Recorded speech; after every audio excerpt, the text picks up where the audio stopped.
سلام رفقا، چطورین؟ امیدوارم که حالتون خوب باشه. اگر مدتی احساس میکنید باتری لپتاپتون ضعیف شده و دیگه اون کارهای قبل رو نداره، بیاین از این روش سلامت و هلس باتری لپتاپتون رو چک بکنید و ببینید اوضاعش از چه قراره. کلید وین و آر رو فشار میدیم، توی قسمت ران CMD رو تایپ میکنیم و اوکی میکنیم.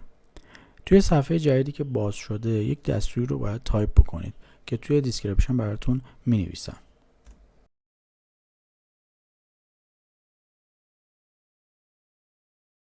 خب اینجا یه آدرسی برای ما اومده، این آدرس رو کپی میکنیم.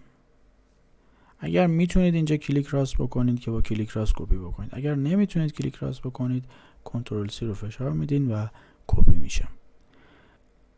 صفحه مرورگرتون رو باز میکنید و اینجا پیستش میکنید و انتر رو فشار میدید. خب میبینید که اینجا یه صفحه به اسم باتری ریپورت برای ما باز شد. میایم پایین، اینجا باید فول شارژ کپاسیتی و دیزاین کپاسیتی رو پیدا بکنین که دقت بکنید توی این قسمته. خب این دوتا عدد رو بردارید و بذارید توی این فرمولی که براتون گذاشتم.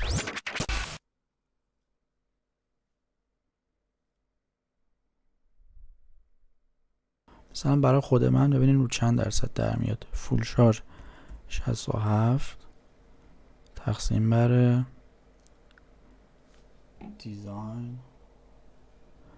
دیزاینمون چنده؟ 90. خب ضرب در 100 برای من 74 درصد در اومد. خب خوبه که وقتی باتری لپتاپ 20 درصد از سلامتش کم میشه ما اون رو تعویض بکنیم تا تایم بیشتری بتونیم از باتری استفاده بکنیم، اما به شرطی که خب باتری اصلی و اورجینال در اختیارمون باشه. اگر باتری اصلی و اورجینال در اختیارتون هست و لپتاپ شما مثل لپتاپ من درصد هلس باتریش پایین اومده، اونو عوض بکنید. اگر نیست که خب فعلا مثل من باهاش بسازین.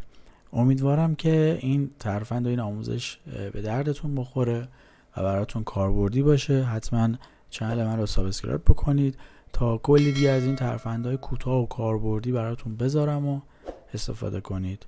مخلصیم، در پناه خدا.